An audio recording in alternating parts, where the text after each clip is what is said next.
a los asistentes a esta cuarta sesión de las jornadas de la Federación de Asociaciones para la Defensa de Sanidad Pública, que hemos titulado Salud y Políticas de Salud en el entorno de la pandemia.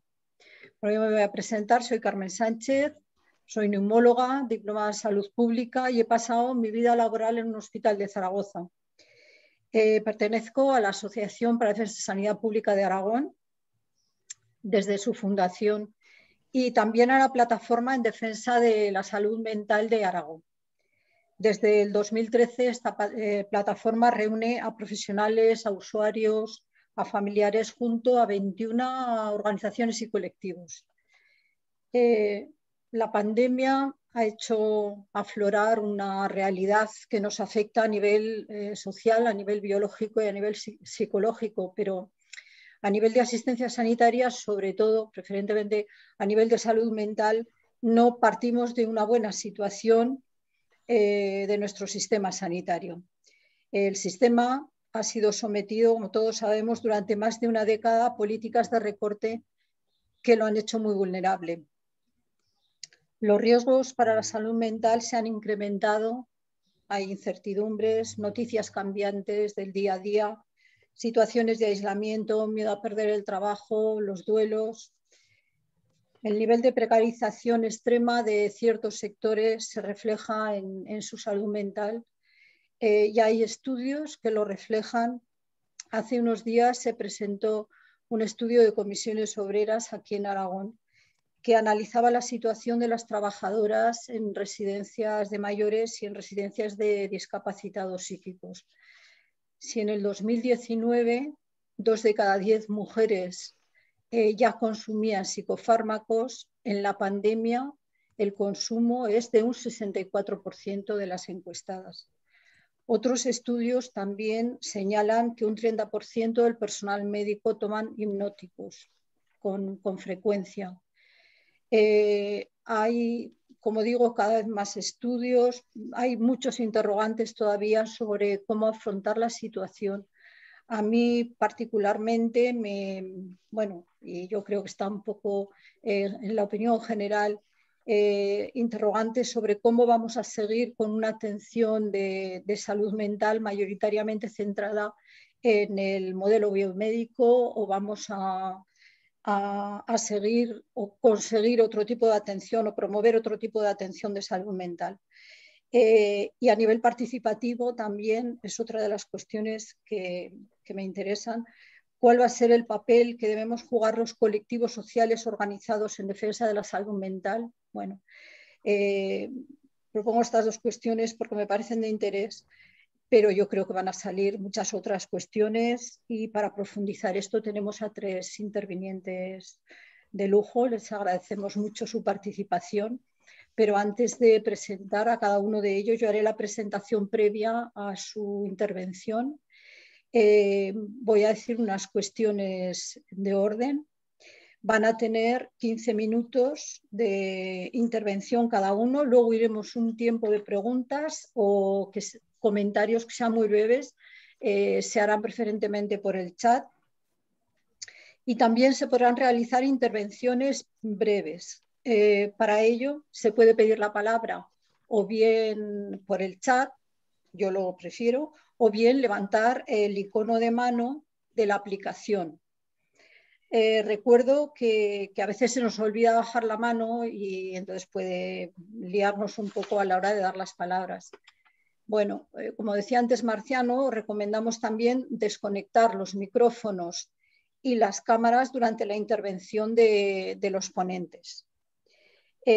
También es recomendable activar la cámara en la intervención de los asistentes, esas breves intervenciones que se pueden realizar.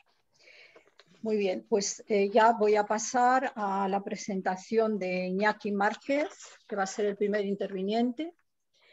Voy a hacer un resumen de los currículum de los 3 ponentes. La verdad es que tienen unos currículums muy extensos, muy importantes, entonces yo voy a hacer un pequeño resumen. Iñaki es médico especialista en psiquiatría y doctor en neurociencias. Es especialista en psiquiatría legal y forense. Tiene diversos másteres en salud mental, salud pública, gestión clínica en salud mental. Profesor del máster y miembro del Consejo Asesor de Adicciones del Departamento de Salud del Gobierno Vasco. Es miembro de diversas asociaciones profesionales y científicas, OSALDE, que es un poco la hermana de todas las asociaciones que tenemos en las distintas comunidades en defensa de la sanidad pública, y en la Asociación Española de Neuropsiquiatría en el País Vasco. Participa en el consejo editorial de varias publicaciones especializadas y es director de la revista Norte Salud Mental. Autor o coautor de más de una treintena de libros sobre salud mental e intervención en ámbitos de exclusión y poblaciones vulnerables. El contenido de su intervención irá en la línea de situar algunas variables como las carencias de los recursos, los sistemas de protección, grupos vulnerables, bueno, y también cómo afrontar la situación a nivel sanitario y a nivel de la dimensión social de la atención a la salud mental. Pues muchas gracias. Iñaki, tienes la palabra. Bueno, gracias, Carmen. Y gracias a los 50 aloslas que al menos vais a estar escuchando. Yo he tomado unas notas y es lo que os voy a comentar. Hemos hecho un artículo recientemente para la Asociación Vasca entre Ander Retolaza y yo. Sé que Ander está por ahí en el auditorio. Lo titulábamos Salud Mental y Pandemia.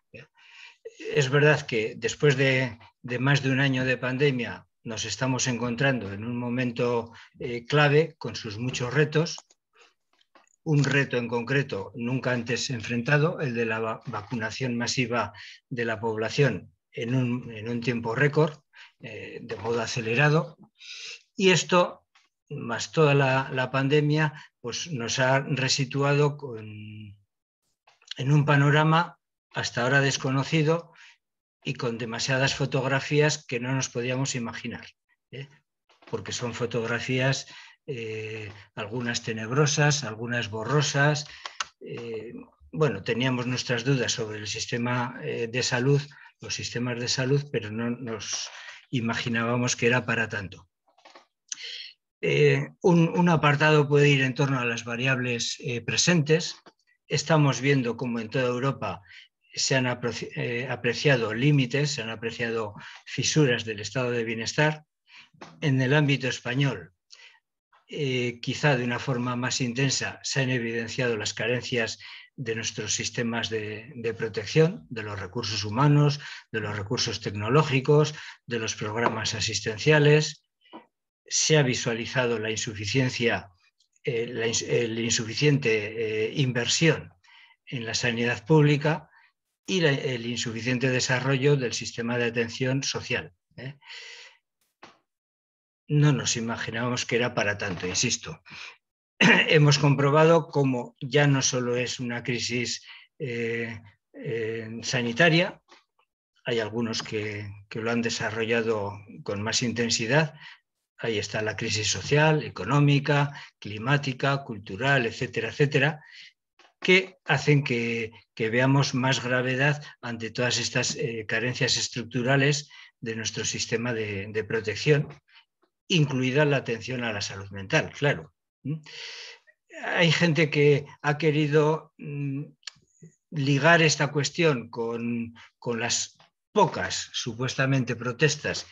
La verdad es que el que haya muchos sectores de población que se resigna no significa que no existan, claro.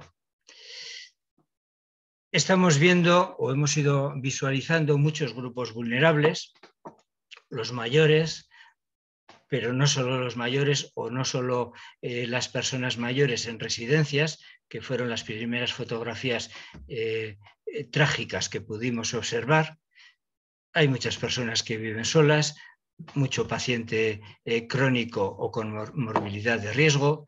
Se ha puesto de manifiesto la baja calidad de la salud asociada a la pobreza, a las dificultades económicas, la mala calidad o el escaso espacio en las viviendas, los trabajos precarios, la masificación del transporte público, la discapacidad física o psíquica.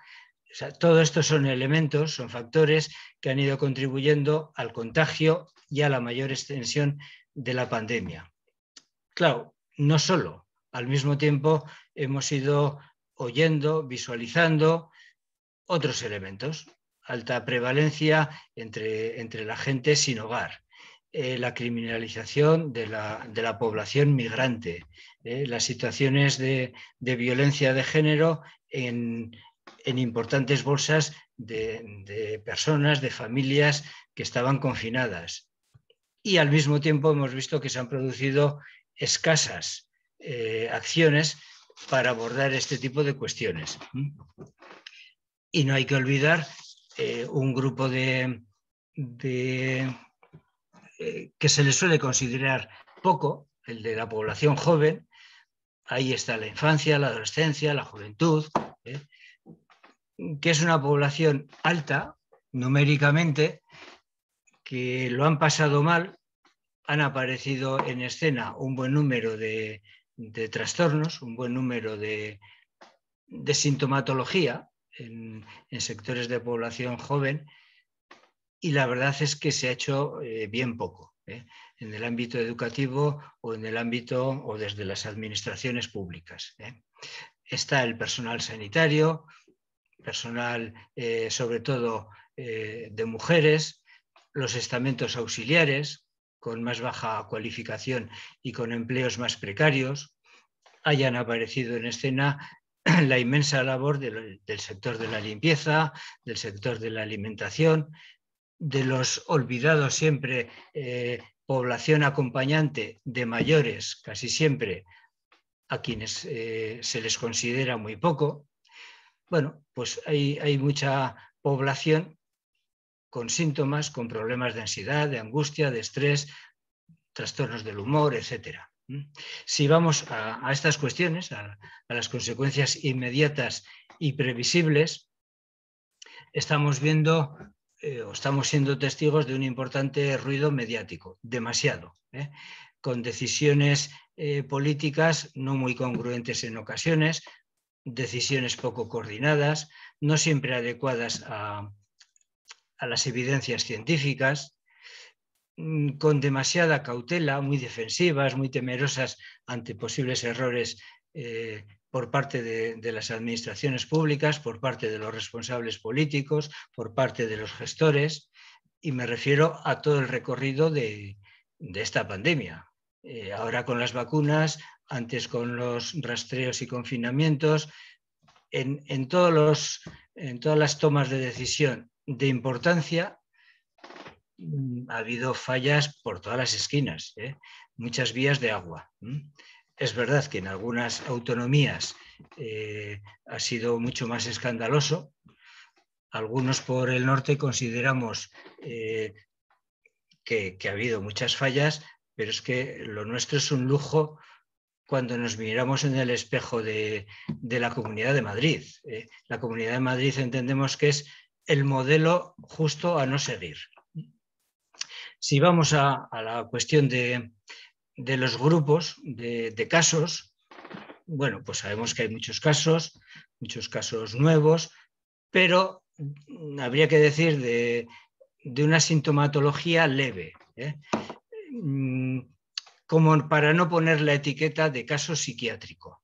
Sí es verdad que ha habido y está habiendo muchos temores hipocondríacos, ansiedad, estrés, problemas de que me siento raro, de que siento un cierto vacío, parece que se ha detenido el tiempo, problemas con el sueño, duelos que aún no pudieron iniciar, somatizaciones varias, algunos malestares psicológicos, casi siempre inespecíficos, bueno, derivados del propio confinamiento, derivados de la pandemia, derivados de las adversidades en el marco familiar o adversidades económico-laborales, ya digo, unas veces asociadas a la pandemia y otras no tanto. En segundo lugar está lo que serían los casos psiquiátricos como tales, lo relativo a un trastorno mental, con un estrés que posiblemente vivieron con más intensidad que la mayoría de la población, que posiblemente haya que tenerlo más en cuenta, esta población de pacientes psiquiátricos graves sobre todo. Hay mucha gente que se ha preguntado, bueno, ¿y estos casos dónde estaban? ¿Dónde están? Pues la inmensa mayoría de ellos y de ellas en los domicilios, a veces solos o a veces acompañados de su familia. Insisto en que la inmensa mayoría de los síntomas son más bien leves, no cuadrarían a la hora de ser etiquetados con ningún criterio diagnóstico al uso, y mucho menos con los manuales diagnósticos internacionales, ¿no? Sin embargo, sí ha habido cierto score en algún sector de los profesionales y sobre todo en el ámbito mediático, a poner rápidamente etiquetas. Es verdad que nos toca tener una actitud de vigilancia, de estar más atentos a ver cómo se desarrolla, cómo se viene desarrollando. Nuestra tarea de alguna manera es la de acompañar, apoyar, aclarar, ubicar los distintos grados de sufrimiento, de estrés de las poblaciones. Tendremos que evitar necesariamente convertir el malestar social en patología psiquiátrica, porque no lo es, y ya se empiezan a observar, por desgracia, demasiados mensajes referidos a una supuesta ola de trastornos psiquiátricos de una gran envergadura. Los estudios que se van realizando no dicen eso. Lo están diciendo algunas encuestas muy sesgadas, con una población muy pequeñita. En abril salía un artículo en Lancet con población, con datos de 21 países, todo tipo de población, de ingresos altos, medios, bajos, se centraba en la cuestión del suicidio, que es uno de los focos de atención del ámbito mediático, y dejaba muy clarito que no existen pruebas de esto, de que haya subido los casos de suicidio, al menos en este periodo anterior de la pandemia. O sea, no tenemos por qué lanzar ese nivel de alarmismo, de momento no ajustado a ninguna realidad. Sí tenemos que estar más al oro, más atentos a las presumibles demandas de atención que pueda haber. Sí hay un cierto puntillo general de ese pequeño malestar, con ansiedad, cierto decaimiento, me noto raro, no tengo muchas ganas de ir a un lado o a otro.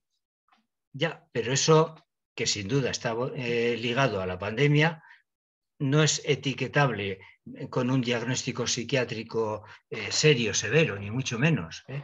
Tendremos que estar atentos para ver cómo vamos generando recursos para prevenir, para afrontar o para tratar a personas vulnerables si llega el caso de que precisan mayor atención. Y por ir a otro aspecto, el de un poco qué hacer en torno a aspectos de lo que en algunos medios se habla de psiquiatría social o de salud mental comunitaria. Estamos viendo cómo surgen muchas adversidades, pero también sabemos, y tendremos que asumirlo, que no necesariamente se deben asumir con psicoterapia, con antidepresivos, con ansiolíticos. Esa es una tentación demasiado fácil y tendremos que salirnos de ella. Es verdad que son técnicas útiles, es verdad que tienen limitaciones, pero para algunos trastornos mentales muy concretos. No tender a generalizar. Ese comentario que se hacía desde la presentación de cómo están subiendo ansiolíticos y antidepresivos tiene mucho que ver con ese acceso fácil a este tipo de productos ante dificultades de nuestra vida cotidiana, ¿no? Es fundamental que nos apoyemos en el entorno en el entorno de nuestras personas cercanas, y es muy importante que desde los gobiernos, desde las administraciones públicas, tomen medidas para atenuar el impacto social y atenuar el impacto económico. Por ahí hay vías de intervención muy importantes.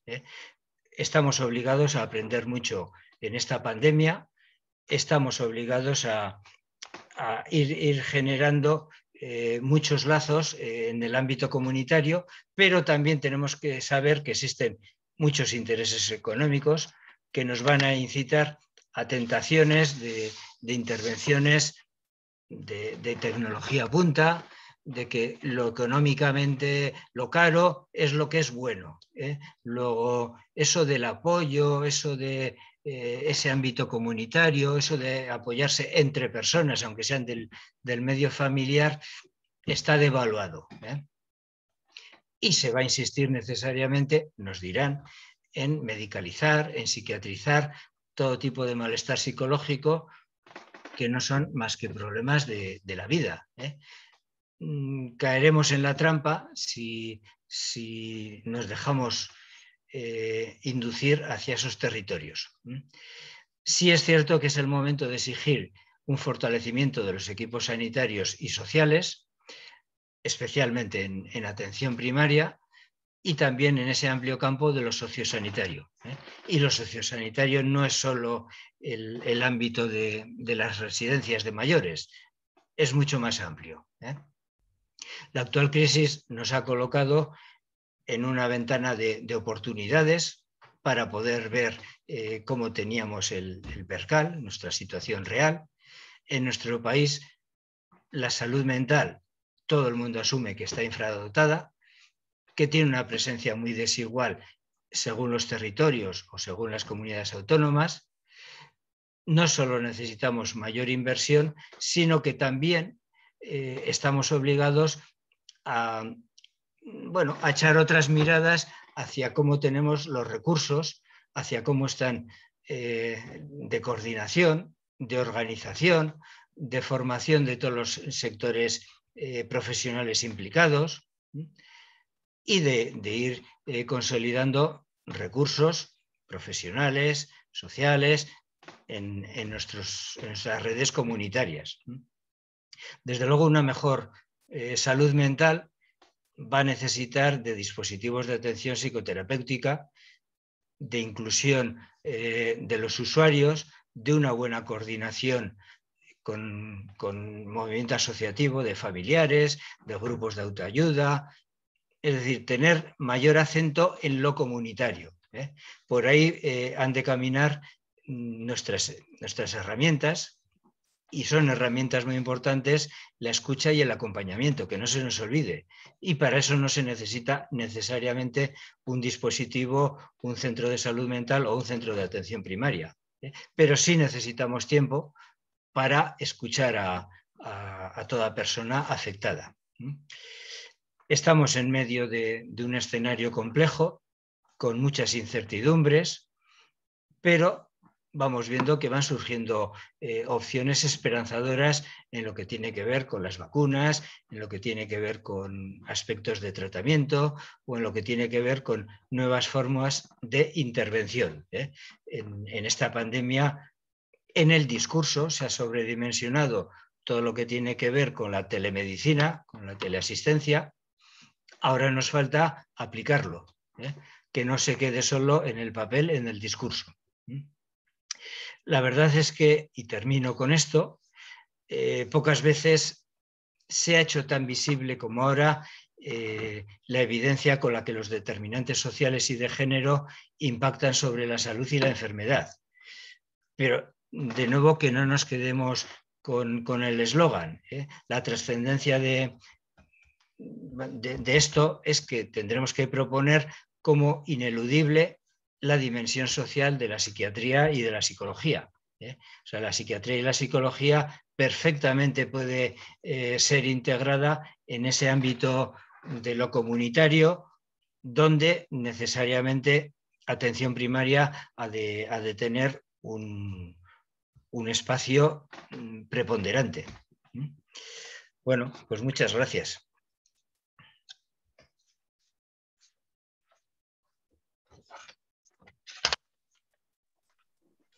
Carmen, dale al micro y al vídeo.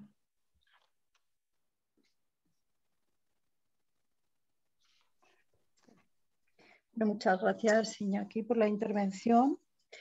Ahora vamos a pasar, va a intervenir Marta Carmona, que es psiquiatra, presidenta de la Asociación Madrileña de Salud Mental, máster en estudios feministas, vicesecretaria de comunicación de la Asociación Española de Neuropsiquiatría, formó parte del colectivo Silesia.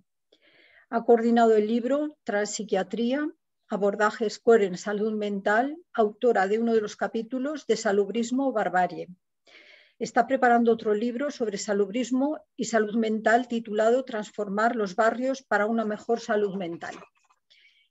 Ha publicado también la revista de la Asociación Española de Neuropsiquiatría y Enciso Saúde sobre epistemiología feminista y salud mental. Y en la actualidad coordina encuentros virtuales de la asociación sobre la situación de la salud mental durante la pandemia. Trabaja en el Centro de Salud Mental de Alcalá de Henares y su presentación será sobre todo en torno al informe que han elaborado desde la Asociación Madrileña de Salud Mental en relación con la situación de esta salud mental en Madrid tras la crisis COVID y sus propuestas al respecto. Muchas gracias, Marta. Pues adelante con la intervención. Vale, bueno, primero de todo, muchas gracias a vosotras y vosotros por todo el curro que lleváis haciendo un montón de años y por este tipo de espacios y por contar con la Asociación Madrileña de Salud Mental para él, a la cual en adelante me voy a referir como madrileña porque si no es muy largo de decir, ¿vale? Lo que yo quería traeros hoy, y voy a intentar no extenderme mucho porque daría para hablar horas más que los 15 minutos, pero me quiero ajustar, es este texto, como comentaba Carmen, este informe que hemos elaborado desde la madrileña, que hemos llamado La paradoja preámbulo comunitario, presupuesto hospitalario, ¿vale? Este informe lo elaboramos, bueno, es un análisis de situación del estado de la red de salud mental y de propuestas de mejora. Surge a raíz de que la Oficina Regional de Coordinación de Salud Mental y Adicciones saque en mayo de 2020 su plan de respuesta asistencial prioritaria en salud mental a la poscrisis COVID, ¿vale? Es decir, sacan un plan de choque específico para salud mental, que eso, cuando hemos tenido la ocasión de reunirnos con la Oficina Regional de Salud Mental hace poco y les hemos alabado el que hubiera el que hubiera una reacción específica para salud mental y además en mayo de 2020 relativamente rápida, ¿vale? Que de hecho comparte, a nivel teórico, comparte un planteamiento, o sea, plantea un planteamiento comunitario que en realidad compartimos. El problema es que, como viene pasando en la gestión de la salud mental en las últimas décadas, sobre todo en los últimos años, este planteamiento que sobre el papel defender la salud mental comunitaria no se corresponde con la dotación presupuestaria y con la distribución de recursos, con lo cual al final esa salud mental comunitaria, como ahora voy a contaros, pues no puede desarrollarse como tal. Voy a apoyarme varias veces en lo que ha comentado Iñaki, aparte de porque me ha abierto camino, porque en efecto, sí, Madrid es el reflejo de lo que no queremos, pues a nivel servicios públicos, en efecto, no nos queda otra que plantearlo así. Bueno, la idea del informe cuando lo sacamos, era revisar la situación de partida de la pandemia, el contexto y sobre todo, ¿no?, qué había ido pasando con los servicios de salud mental durante los últimos años. Lo que nos encontramos en el análisis es que los problemas más acuciantes son un déficit crónico de financiación de la atención a la salud mental, una pérdida de orientación y trabajo comunitario, una fragmentación de la red y ausencia de voces en primera persona a la hora de elaborar los planes. Todo esto en contexto de... Claro, hacemos el análisis desde 2021 con la situación sanitaria tal y como la tenemos, en una situación de crisis enorme, que aterriza en una situación de precariedad y escasez de servicios públicos en contexto de una crisis global de cuidados, que eso condiciona mucho tanto la respuesta institucional como la demanda que hace la población. La pandemia, si ha habido algo que ha traído, es poner sobre la mesa clarísimamente la interdependencia en todos los aspectos de la vida, ¿no? Entonces, y a la vez todo lo deficitaria que es esa red en la que querríamos apoyarnos. También la pandemia nos ha puesto sobre la mesa muy claramente que las redes de apoyo son, ¿no?, las redes informales de apoyo son aquellas que están cubriendo, ¿no?, todas aquellas funciones que las instituciones no están siendo capaces de desempeñar. Y a la vez hay un contexto en el que aparecen discursos, que esto Iñaki lo ha explicado súper bien, así que no voy a abundar en ello, aparecen discursos medicalizadores, psiquiatrizadores, psicologizadores, patologizadores en general del malestar, que a veces son la única respuesta que el sistema sanitario está dando a gente que está sufriendo. Es decir, se está enunciando como un problema de salud mental, un problema de otro tipo, pero no se están dando las soluciones de otro tipo que ese problema necesitaría. Para hacer este informe de la paradoja preámbulo comunitario y presupuesto hospitalario nos basamos mucho en la idea de sustrato, ¿no? No sé si habéis leído el libro de Epidemiocracia de Javier Padilla y Pedro Gullón, siempre lo recomendamos porque creemos que plantea muy bien el enfoque que creemos que es más constructivo a la hora de entender la crisis COVID y de entender la situación en la que estamos. En este libro salió una frase de David Harvey, ¿no? Que es esta de los virus mutan todo el tiempo, pero las circunstancias en las que una mutación se convierte en un problema mortal dependen de las acciones humanas. ¿A quién ha vulnerado más esta pandemia? Tiene que ver con cómo teníamos construida la sociedad previamente y con cómo hemos construido esa respuesta. ¿Cuál era el sustrato en el que estaba la situación, ¿no? La atención a la salud mental en la Comunidad de Madrid. Bueno, si miramos el gasto sanitario de 2018, ¿vale? Que es el último que teníamos disponible cuando hicimos el informe, pues nos encontramos con un gasto sanitario en porcentaje sobre el PIB infinitamente menor, desde luego que el de la media y lejísimos del de otras comunidades. En nuestro caso, concretamente, un 3,6% frente al 7,4% de Asturias, por ejemplo, ¿no? Y una media de las comunidades de 5,5% de gasto sanitario sobre PIB. Claro, desde ahí, mal asunto. La salud mental estaba en una situación difícil y no solo desde la crisis de 2018, ya desde antes. Había unas políticas públicas desde hace al menos 2 décadas que han ido privatizando parte de la red y sobre todo mermando sus recursos y su orientación comunitaria, ¿vale? Hay una falta de inversión en los centros de salud mental. Los centros de salud mental nunca llegaron a desarrollar todo el potencial comunitario que tenían, ¿vale? Pero es que además se ha ido desinvirtiendo en ellos y se ha ido apostando progresivamente por un modelo jerárquico en el cual es el hospital el que distribuye los recursos y el que organiza la asistencia.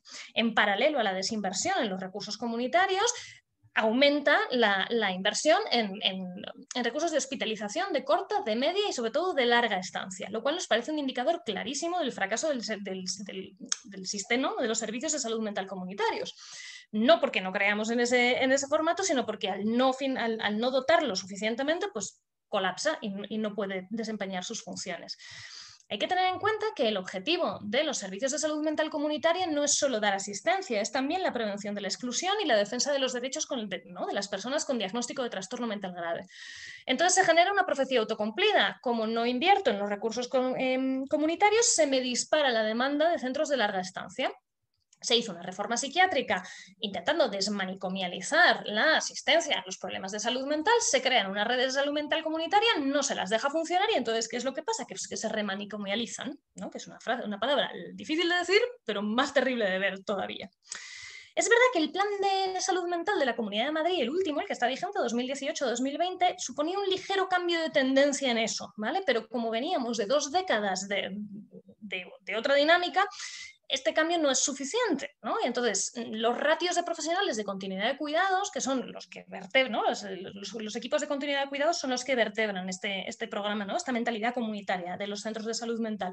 Los ratios en la Comunidad de Madrid siguen muy alejados de los estándares, especialmente si hablamos de enfermeras y de trabajadoras sociales, ¿vale? Y este plan, pese a que rompía un poquito la tendencia, ¿no? de apartarse de los centros de salud mental comunitaria, hasta 1/3 de la dotación económica de ese plan va hacia camas de larga estancia. Por otra parte, los problemas más prevalentes, estos problemas de la vida cotidiana o otro tipo de malestares que se reencauzan hacia salud mental, colapsan los centros de salud mental y en este plan se colocan en atención primaria, pero la situación de atención primaria en la Comunidad de Madrid es la que es. Entonces, al final, lo que pasa es que, ¿no? el colapso se traslada de un sitio a otro. Por otra parte, hay una idea que desde la madrileña compartimos en realidad con el planteamiento que hace la oficina, tanto en el plan de choque, ¿no? de la crisis COVID como en el plan de 2018-2020 de salud mental, de no patologizar. Esta idea que ha transmitido Iñaki tan bien, ¿no? Claro, no medicalizar, no patologizar, es una perspectiva que compartimos si sirve para resignificar el sufrimiento y para potenciar recursos propios y de las redes de apoyo. Para que esas redes de apoyo puedan funcionar hace falta unos servicios públicos funcionando que no están funcionando como deberían. Al final el problema es que si no funciona toda esta otra alternativa, el discurso de la intención a nivel institucional de no medicalizar, lo que supone es negar el sufrimiento y negar la atención. ¿no? Entonces hay un problema porque es un discurso que compartimos, el de no patologizar, pero es un arma de doble filo al final a veces.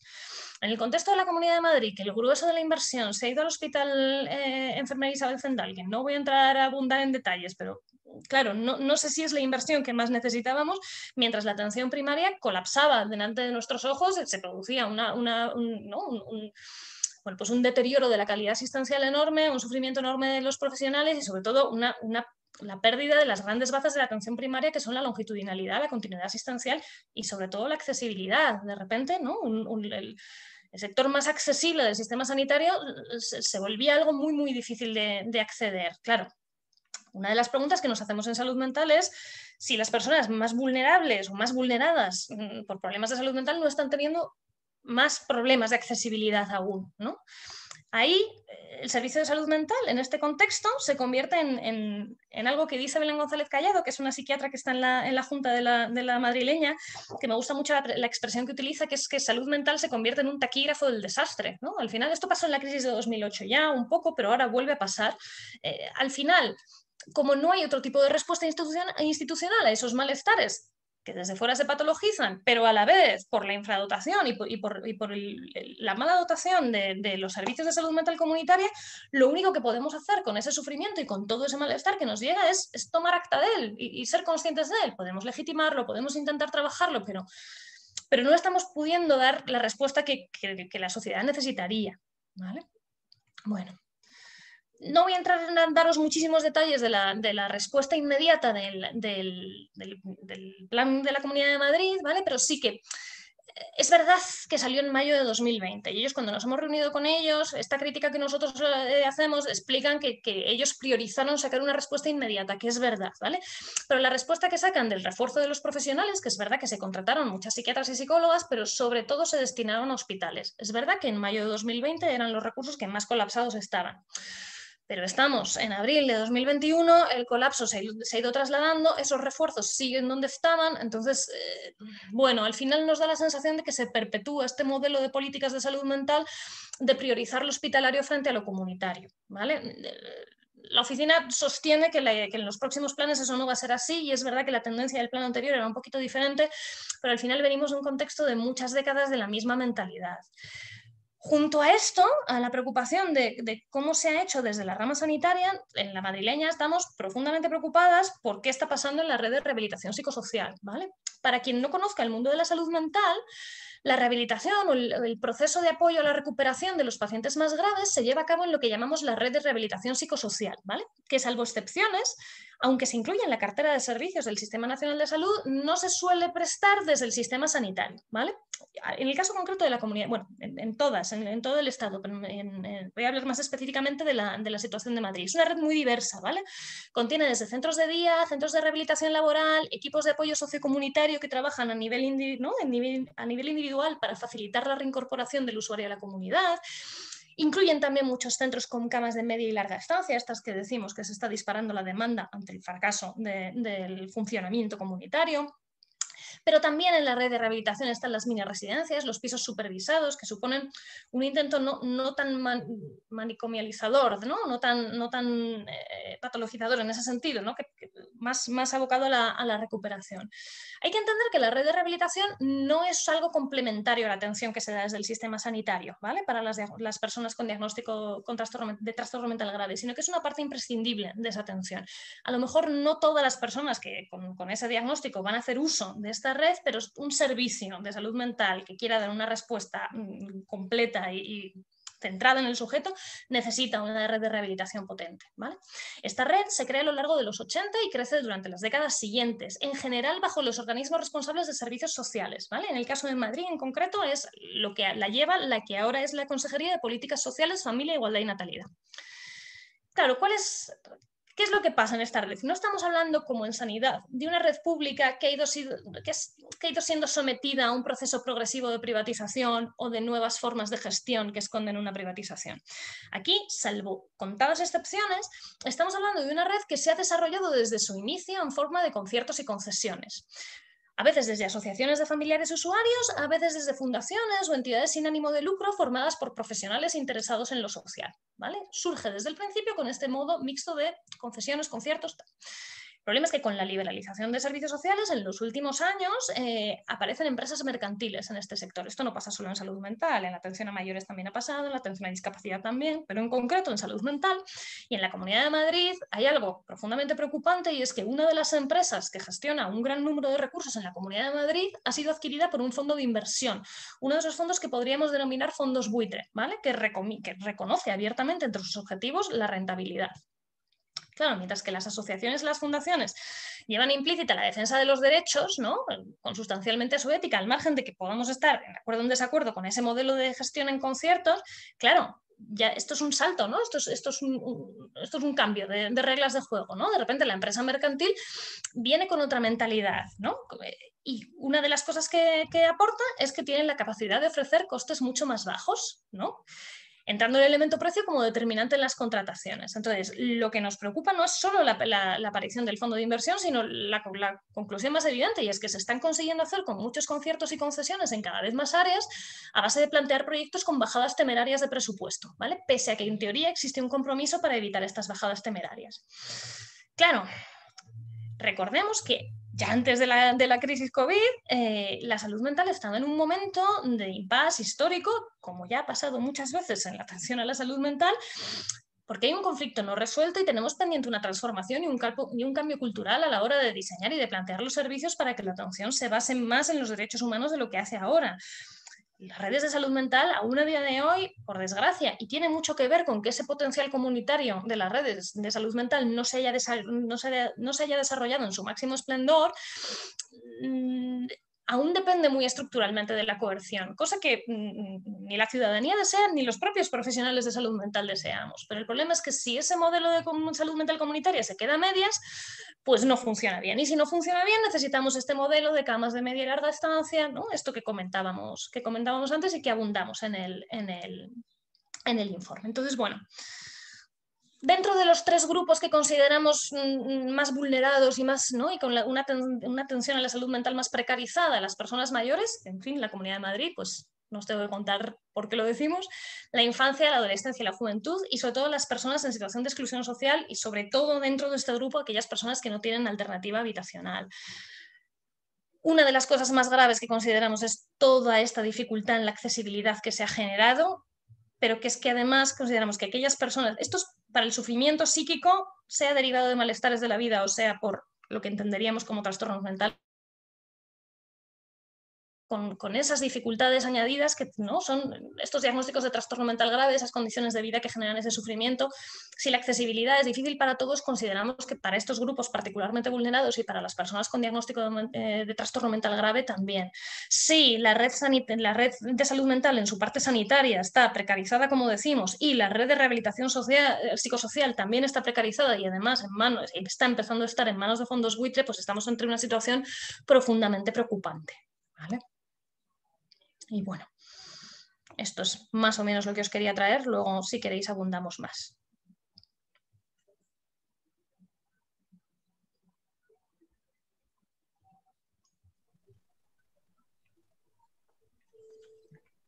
Bueno, pues muchas gracias, Marta.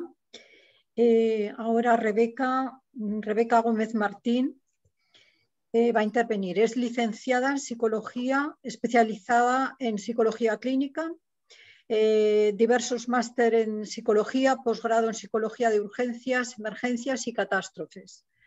Experta universitaria en Investigación Criminal y Victimología. Formación superior en Violencia de Género, trabajo con víctimas y menores y especializada en Intervención Familiar. 18 años de trabajo en la Administración Pública de Justicia, actualmente en el Juzgado de Menores. Tiene distintas responsabilidades a nivel docente. Desde hace años trabaja en el equipo de Psicología Jurídica de la Fundación Psicología Sin Fronteras de Madrid, aplicando programas para agresores de género y consumidores de pornografía infantil. Todo ello está desarrollado en colaboración con instituciones penitenciarias y otros como atención a la diversidad de personas migrantes. Nos va a hablar sobre la ola que estamos viviendo de necesidades de atención en salud mental por aumento del malestar, aumento de prevalencia de distintos cuadros que no se están atendiendo adecuadamente y que se agravan con las circunstancias sociales sobre la necesidad de una respuesta inmediata desde la sanidad pública. Pues muy bien. Ya tienes la palabra, Rebeca. Muy bien, pues Carmen, muchísimas gracias. Muchas gracias a la Federación y bueno, pues a todos los compañeros y compañeras con los que estamos compartiendo este rato y a todas las personas igual que están compartiendo la tarde y escuchándonos. No puedo estar más de acuerdo con muchas de las cuestiones, con la mayoría de las cuestiones que han planteado Iñaki y después Marta. También con lo de que en Madrid no somos ningún modelo a seguir, a pesar de que aquí estamos dos madrileñas diciendo cómo hacemos, cómo podemos hacer o qué nos parece, ¿no? Qué análisis nos parece que podrían ayudar a mejorar. Si bien habéis visto que parte de mi desarrollo profesional está muy relacionado con la justicia y con la psicología forense, es verdad que desde hace años vengo precisamente complementando de alguna manera toda esa parte que desde tanta evaluación no tenemos con la intervención y haciéndolo desde Psicología Sin Fronteras. Allí tenemos distintos programas de atención psicológica bajo coste, de segunda oportunidad. Bueno, siempre nos gusta decir que intentamos acompañar allí donde hay sufrimiento, ¿no? Y hacerlo precisamente donde muchos otros recursos que consideramos sin ninguna duda que tendrían que ser públicos no existen o no llegan o son insuficientes. En ese sentido sí que yo me he hecho 4 anotaciones porque me parece que una de las cuestiones más interesantes de este tipo de debates y de series de debates que se plantean es precisamente el poder intercambiar con la gente y el poder incluso hacernos preguntas o compartir, ¿no? Pero bueno, sí que 4 pinceladas. Y ya digo, muy en relación de lo que han dicho mis compañeras. Y es que si bien la pandemia, y se ha hablado mucho de todos los problemas a nivel de atención primaria, de atención hospitalaria que ha puesto sobre la mesa, yo creo que estamos todas de acuerdo y de verdad que no ha sido difícil encontrarlo mucho más habitual de lo que era común hasta ahora, ha desnudado también los servicios de salud mental, que si hasta ahora, como decía hace poco una compañera, eran raquíticos, esto ha desvelado que son absolutamente insuficientes. Es verdad que hay distintos datos sobre niveles de prevalencia, de distintos cuadros, de distintos tipos de sintomatología, de distintos malestares que sí nos permiten hablar de que ha aumentado esa prevalencia, pero a mí me parece muy, muy, muy importante empezar diciendo que precisamente no merece la pena confundir todo malestar asociado al COVID con patologías, con trastornos, con todo esto que planteaba ahora Marta, ¿no? de patologizar. Como perspectiva en general que compartimos desde la Fundación y como análisis particular de lo que está pasando, ¿no? También lo planteaba Iñaki.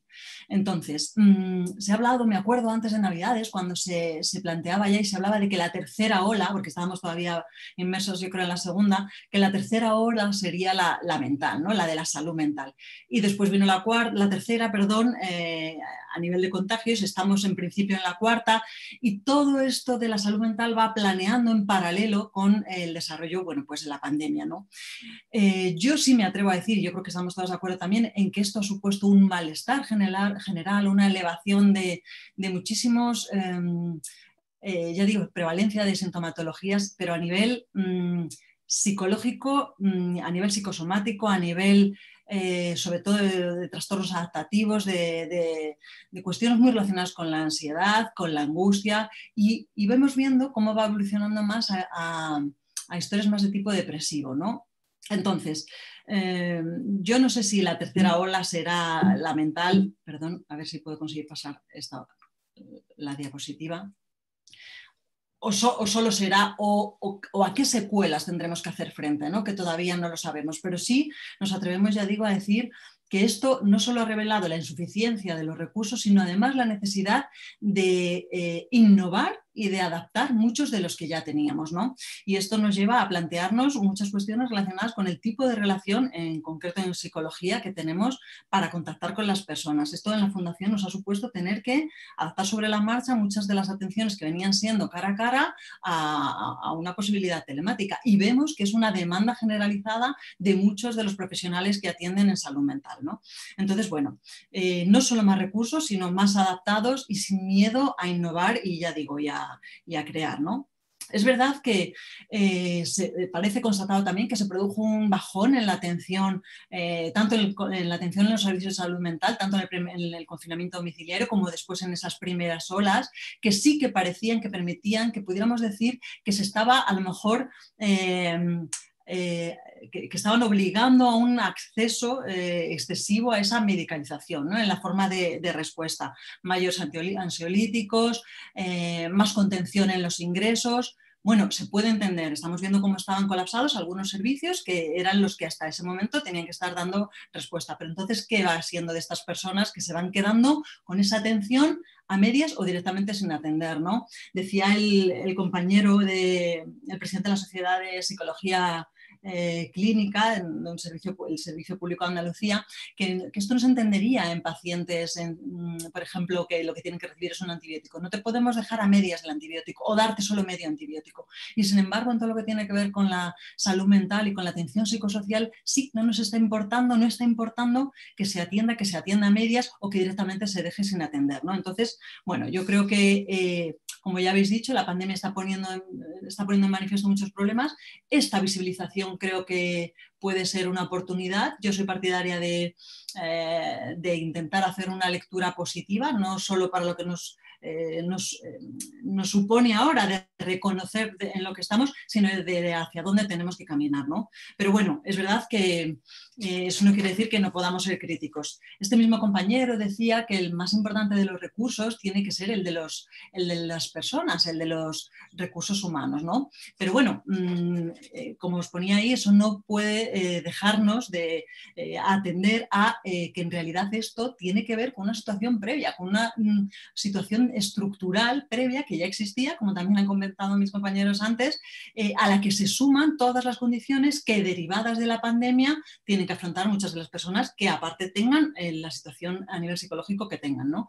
Ese sufrimiento bajo la enfermedad, los niveles de intensidad, todas las personas que se encargan de cuidar a otras personas, todos los duelos sin abrazos o el sufrimiento de pérdidas, todas las condiciones laborales, todas las personas que están sujetas a ERES y a ERTES, que van añadiendo estresores a la vivencia y que tienen que dar no solo una primera respuesta, como en algunos tipos de profesiones, sanitarias y sociosanitarias, sino que tienen que ir sufriendo ese efecto acumulativo, ya digo, no solo en las propias circunstancias personales de cada situación, sino además de las olas sucesivas que vienen, ¿no? Que han ido viniendo y que no sabemos hasta dónde llegarán.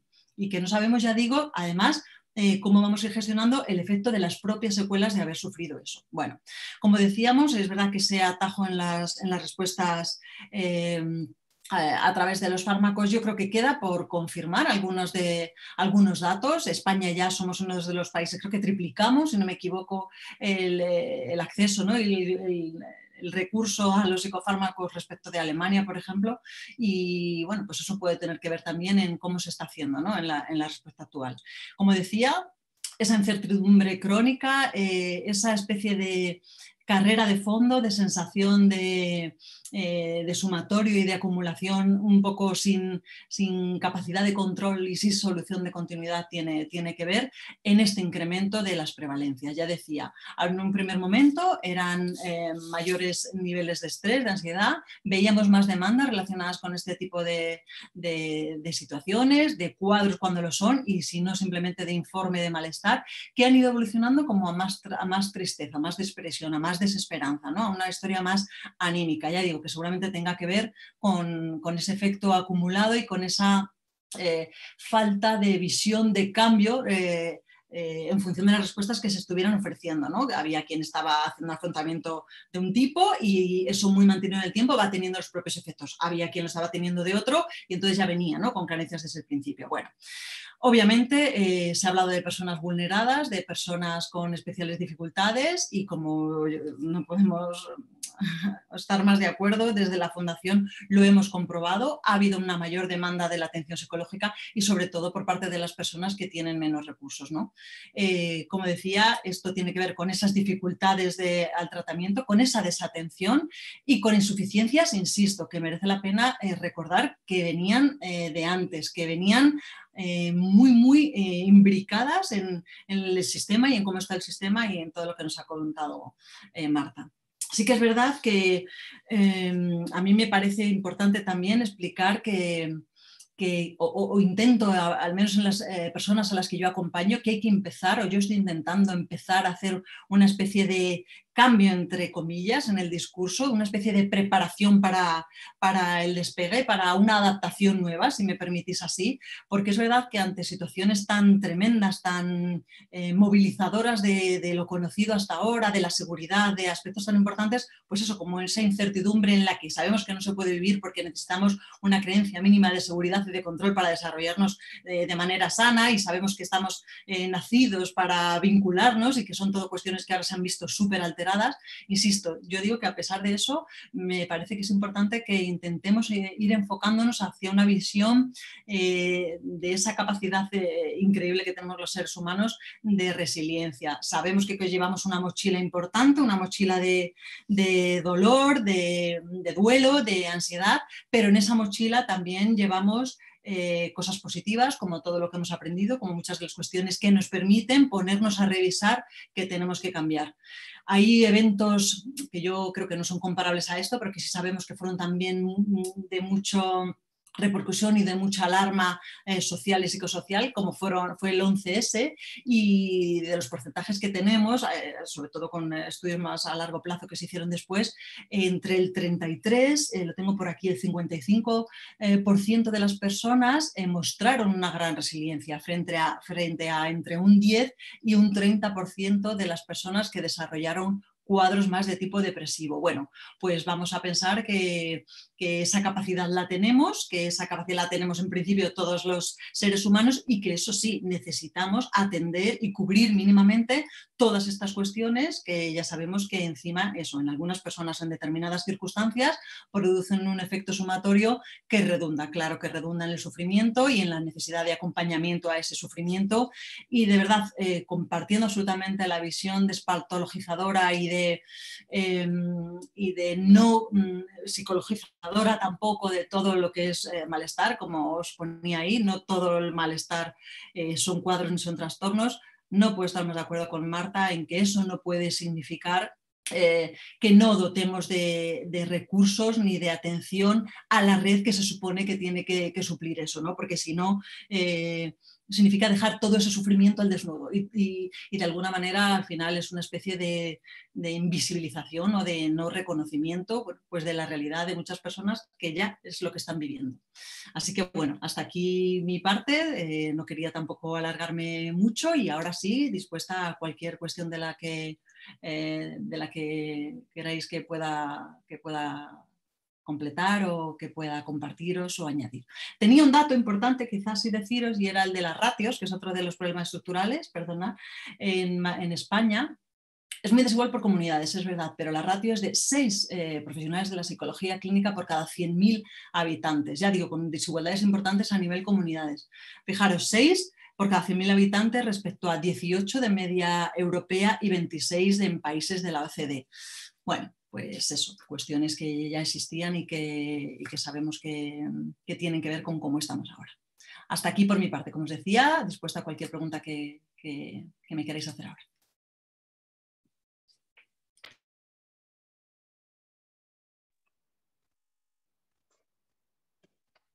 Muy bien.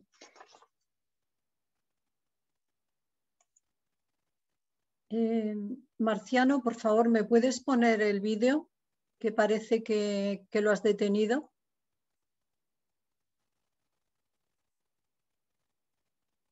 Marciano, o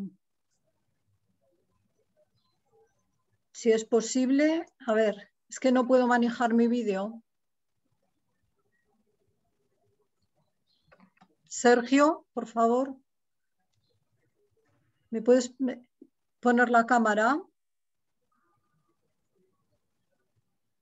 Bueno, de todas maneras, a ver si es posible solucionar esto, pero de momento... Carmen, perdona, no tengo ¿Sí? posibilidad de ponerte la cámara, lo tienes que hacer tú.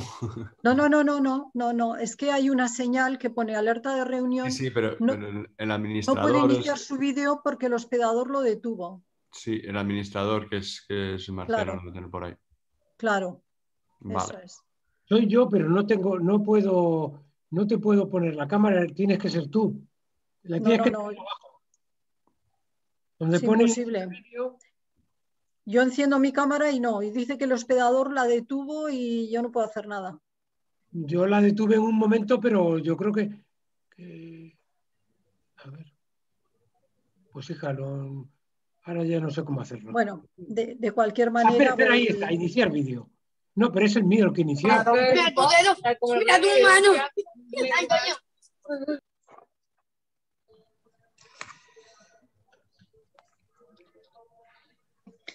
Bueno, no se me va a ver, pero espero que se me oiga. Sí, sí, no, se te oye perfectamente. Muy bien, pues eso. Si es posible, Lo voy a intentar. corregimos esto y si no, bueno, pues ya seguiré hablando. Quería hacer nada, un breve resumen de las intervenciones. Iñaki ha insistido en las carencias de recursos, de falta de inversión, de falta de desarrollo de los sistemas de atención social también. A ver si lo solucionamos. Ahora está. ¿Ahora está, Marciano? Sí, perfecto. Muy bien, gracias. Gracias. Bueno, decía que Iñaki había señalado carencias de recursos, salud mental, falta de inversión, falta de desarrollo de los sistemas de atención social también. Había señalado los grupos más vulnerables en relación a la extensión de la pandemia. También ha comentado criminalización de la población migrante, violencia de género, es decir, ha señalado todos estos aspectos. También algo me ha parecido importante es que los casos en general eran sintomatología leve, la mayoría, pero que había demasiados mensajes exagerados de olas de trastornos psiquiátricos importantes que luego se habían desmentido en estudios más serios, ¿no? También estaba cuestionando la facilidad con que el uso de los fármacos, de los psicofármacos se dispensaban y sobre todo a nivel mayoritario. Marta insistía en las redes informales de apoyo que cubren lo que no cubre la administración. En su informe de atención a la salud mental en Madrid ha comentado un gasto sanitario en porcentaje de PIB lejos de la media, con faltas de inversiones en salud mental y que se ha apostado por un modelo jerárquico, hospitalocéntrico y no comunitario. Si no funciona la alternativa de la atención primaria y comunitaria, con problemas diferentes de accesibilidad, etc., es imposible dar respuesta a los malestares si además lo que no se pretende es patologizar y medicalizar. Es decir, que estaría ese problema. La red de rehabilitación es una parte imprescindible en la atención de la salud mental y en Madrid está surgiendo en forma de conciertos y concesiones que luego se generan empresas mercantiles y mucha preocupación por el traspaso de todas estas empresas a fondos buitre. No funciona bien el modelo de salud comunitario y la red primaria está precarizada y la red rehabilitadora con todo eso, como hemos hablado, privatizada a distintas empresas. Y Rebeca ha señalado que se ha supuesto un malestar general a nivel psicológico, psicosomático relacionado con la ansiedad, que evoluciona más a trastornos depresivos, así en general lo que he observado, y que hay que valorar las secuelas que debemos hacer frente pues, ahora y a partir de ahora. También ha señalado la influencia de los determinantes de la salud. No todas las personas se afectan por igual, en dependencia de los más afectados por este tipo de determinantes, que el más importante de los recursos ha de ser el recurso humano, y critica también que en España triplicamos el recurso a los psicofármacos respecto a otros países europeos. Que tiene una visión de la necesidad de despatologizar los malestares, pero hay que dotar de recursos para no dejar el sufrimiento al desnudo. Bueno, esas son las notas que yo he tomado, seguro que que ha habido más cuestiones y hay algunas preguntas ya. Vamos a ver. La primera pregunta que he recogido sería para Iñaki, es de Marta Carrera, y es así, dice, ¿influye la falta de presencialidad en la atención primaria en el campo de la salud mental? Bueno, me vais a oír, pero no ver, porque me da el mensaje ese de no puede iniciar su vídeo porque el hospedador lo detuvo. Respondo a la pregunta. Para mí el asunto sería, de inmediato, depende. O sea, si el centro de salud de atención primaria está cerrado o solo hace atención telefónica y muy limitada, pues entonces es posible que la gente que tiene que tiene algún tipo de necesidad, pues acudirá a salud mental o a urgencias, o si tiene recursos, pues irá a la privada, ¿eh? Pero eso va a ocurrir solo en una pequeña gente, ¿eh? Si por casualidad se deriva menos, producto de que se ha aprendido a reorganizar o que hay más recursos profesionales y se pueden organizar más y mejor, pues igual hay menos demanda de atención dirigida hacia salud mental, ¿eh? En concreto, para que la salud mental, los dispositivos de salud mental, se dediquen más y mejor al trastorno mental grave, que suele ser una de sus limitaciones. Pero también sería excelente que haya menos derivación de lo que se llama trastorno mental común o el trastorno mental leve, porque de ese modo se podría hacer algo que no se viene haciendo: más investigación, más apoyo comunitario, más formación.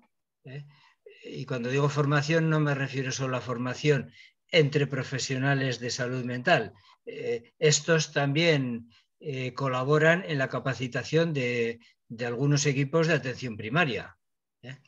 Es decir, que esto, si se organiza mejor, si hay más coordinación, puede ir muy bien a atención primaria y a los dispositivos de salud mental.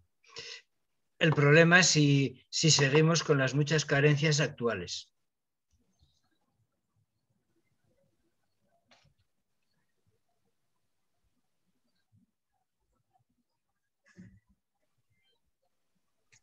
Sí.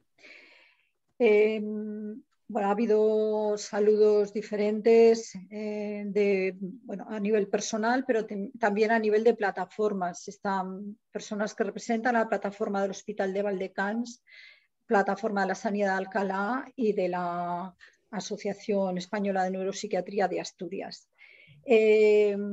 Clara Benedicto nos pasa el enlace al informe que se ha elaborado en la Asociación Madrileña de Salud Mental, que está en el chat. Isabel Comá quiere dar voz a que el peso de la situación ha recaído en las mujeres en su trabajo de cuidados. Y luego, a ver, Antonio Barbará nos saluda desde María Blanca de Cataluña. Nos dice que la necesidad de recuperar el lenguaje resulta clave, porque aceptar que llamen nueva tecnología a la barrera de acceso telefónica, bueno, ahí está otro planteamiento. No veo ninguna pregunta concreta, sino Mario Soler habla de que es interesante la idea de hasta dónde invertir más en profesionales de salud mental que cubran las necesidades sin aumentar la medicalización y la psicologización. O sea, son comentarios en general.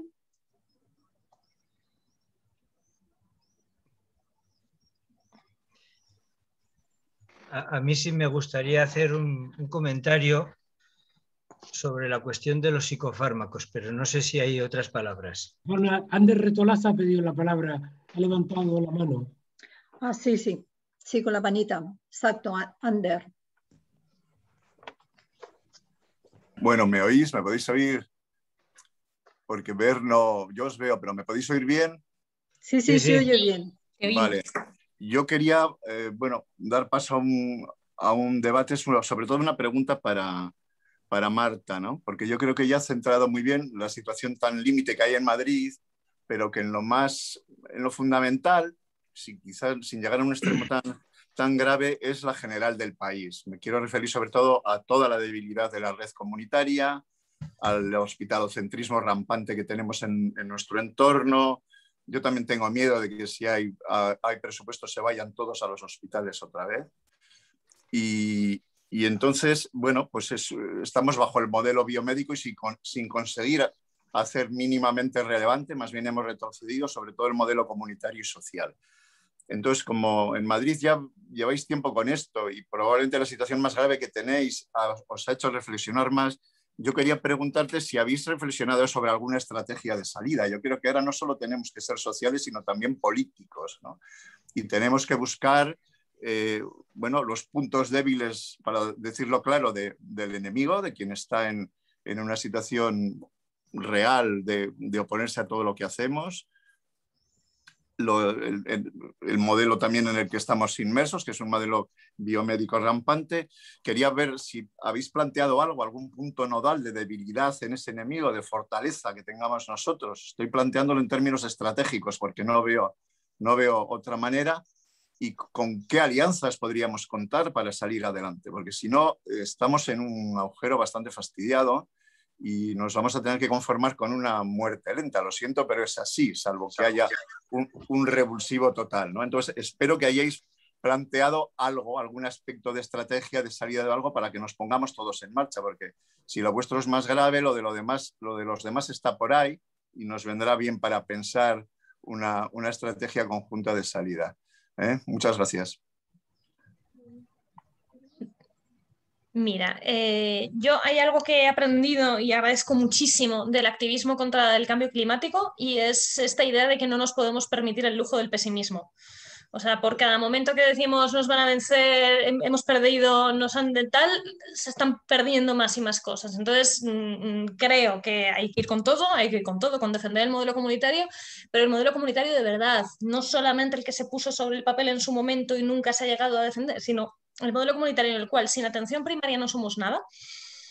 Y no además desde esta idea casi colonialista a veces de que tenemos que ir a enseñar a la atención primaria a abordar el sufrimiento, el malestar, ¿no? Y el sufrimiento cuando en atención primaria, si se les deja ser atención primaria, es decir, accesibles, con longitudinalidad, con continuidad, con estabilidad, con todo lo que es la atención primaria, que no se la deja ser. En Madrid yo creo que peor que en ningún sitio, ¿no?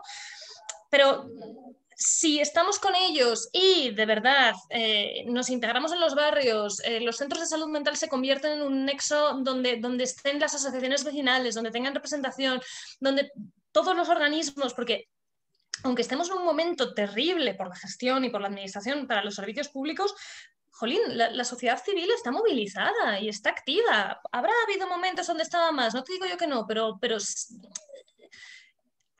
gente ahí fuera pidiendo esto. Y si hay un discurso, esto que comentabas, ¿no, Iñaki, al principio, si hay un discurso hablando todo el rato en una forma muy medicalizada y muy patologizada de los problemas, de los trastornos mentales, yo creo que es porque ahora mismo no tienen muy accesible otro discurso, pero toda esa gente de lo que está queriendo hablar al final es de que están sufriendo, de que tienen un malestar, de que se quieren, ¿no? y de que quieren soluciones y de que están dispuestos a aportar.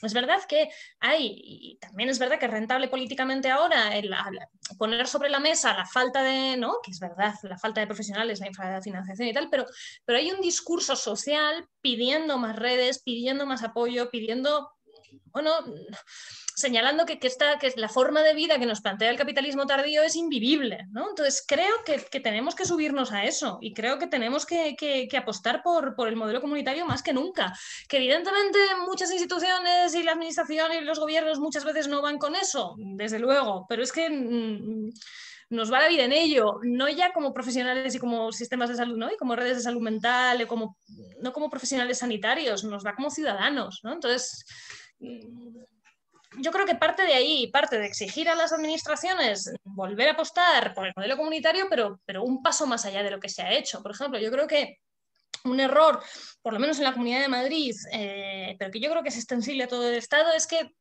si la red de salud mental funciona desvinculada de primaria, no es una red de salud mental comunitaria de verdad, incluso aunque le des toda la dotación del mundo, porque es un trabajo que hay que hacer de forma conjunta. Entonces, ya solamente por ahí creo que es una de las cosas por donde se puede empezar. Yo trabajo en un centro de salud mental donde hay un programa específico hecho. Es verdad que es un área muy peculiar porque aunque la jefatura estuviera en el hospital, el propio hospital tenía una mentalidad muy comunitaria también, que eso lo dicen, ¿no?, desde la administración, que a veces los hospitales pueden tener una perspectiva comunitaria. Lamentablemente no es lo habitual, pero a veces lo hay. Y hay un mundo de diferencia en cómo se trabaja si trabajas con primaria de verdad. Entonces, creo que es por ahí por donde tenemos que tirar. Bueno, no sé si yo básicamente estoy de acuerdo y quería recordaros que, bueno, tampoco es que lo vea con un pesimismo total, se habla del pesimismo de la inteligencia y el optimismo de la voluntad, ¿no? En eso estamos. Pero la situación, si hacemos el análisis de coyuntura, la situación es esta que estabas describiendo tú. Yo lo preguntaba por cosas concretas, estoy absolutamente de acuerdo con lo que has dicho. Y si hablamos de alianzas, es claro que tenemos que buscar una con primaria, porque ellos también están en una situación bastante deficitaria, pero a mí me parece que tenemos que tirar algo más hacia afuera. Por ejemplo, en Vizcaya, hace tiempo que hemos planteado desde la Asociación de Defensa de la Salud Pública en Osalde un foro por la salud, donde estamos junto con asociaciones de vecinos, incluso de jubilados, de algunas asociaciones profesionales y demás, en un intento de hacer, bueno, la pandemia nos ha parado un poco, pero un intento de hacer un gran foro que pueda interpelar de una manera pública a las autoridades, que pueda salir a la palestra con los medios de comunicación y demás. Yo creo que en este momento a la gente de la salud mental tampoco nos vendría mal algo así. Y lo estoy diciendo en referencia para esto a vosotros en Madrid o en todo el Estado, porque lo que necesitamos es plantear las cosas de una manera clara y con potencia, porque antes hablaba del enemigo, creo que su gran debilidad, su fortaleza es el poder, su debilidad es la legitimación. No están legitimados y la gente lo ve muy claro, que no hay una legitimidad para hacer lo que están haciendo porque la gente al final se siente abandonada, pero tenemos que conseguir aliarlos y movilizarlos, porque yo creo que en este momento la cosa está muy sentida, pero está poco en la calle, está poco movilizada y necesitamos que se haga mucho más evidente para poder tener una cierta garantía detrás nuestro de que las cosas puedan salir adelante, ¿de acuerdo? Me callo porque estoy interviniendo mucho, ¿vale? Totalmente de acuerdo. Una cosa en la que estamos trabajando en la Asociación Madrileña de Salud Mental y cuando lo hemos hablado con la oficina, ¿no? con la parte de la consejería que corresponde, están de acuerdo, es que, y es una de las cosas en las cuales podemos buscar una alianza y podemos intentar trabajar en esa línea, es que los indicadores para medir la salud mental son malos, me refiero, están muy pensados en un modo, o sea, es verdad que el modelo ¿no? y la forma del planteamiento biomédico de los problemas de salud mental es hegemónico, pero si hay un sitio donde se nota en particular es a la hora de medir los resultados en salud.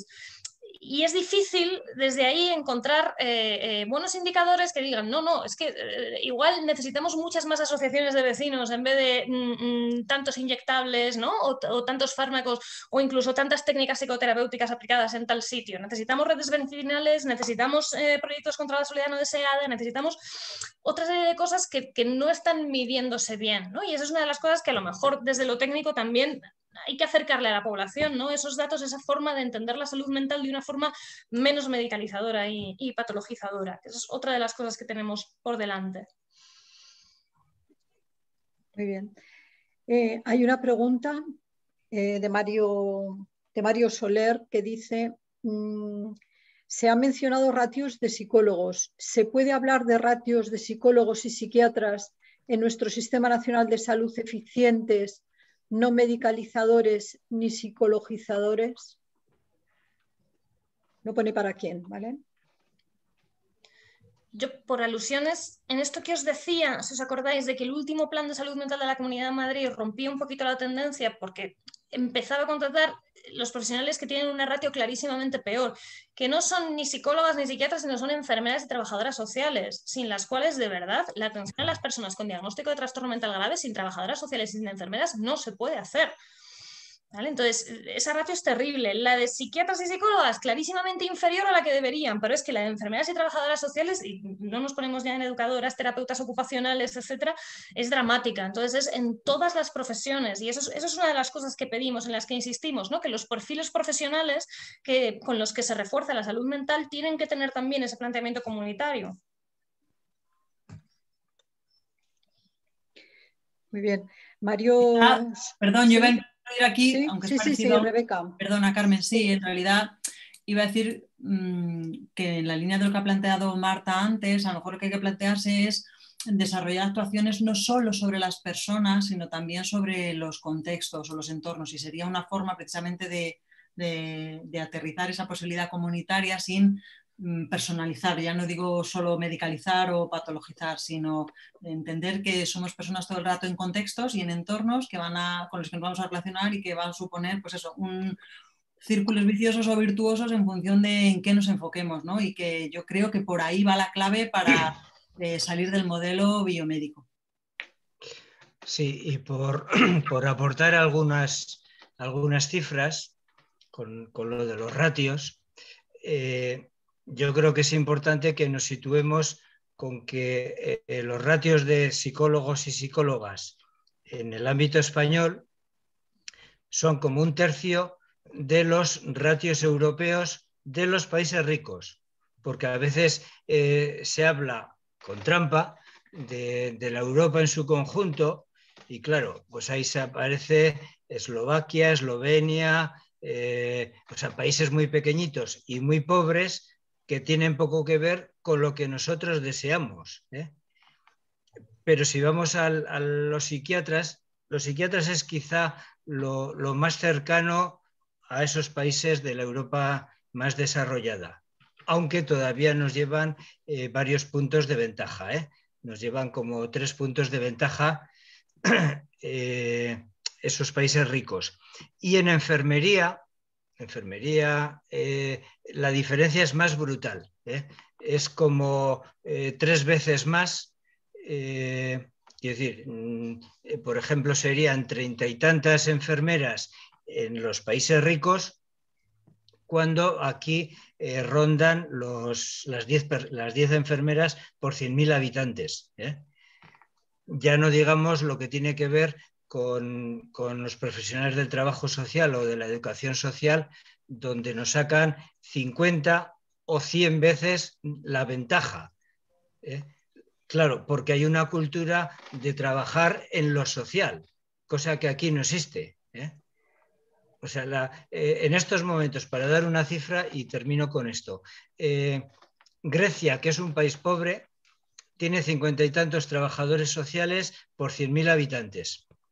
En el ámbito español, 2. Para situarnos. Alemania, Dinamarca, o sea, todos los países centroeuropeos tienen 150, 170, 200 profesionales del trabajo social. Claro, es otra sintonía. O sea, no lo achaquemos a si son gobiernos de derechas o de izquierdas. Es otra sintonía de lo social.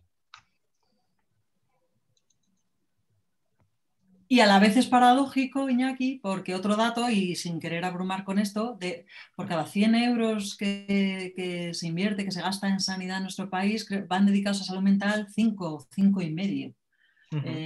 Es paradójico a la vez, ¿no? Respecto a ese otro dato. Y cuando en la Unión Europea son 7 y pico, creo. Bueno. Sí. Sí, muy bien. Bueno, aquí hay algún comentario más. Hay 2 enlaces que envía Mario Soler en relación con redes comunitarias en la crisis. 2 enlaces a documentos.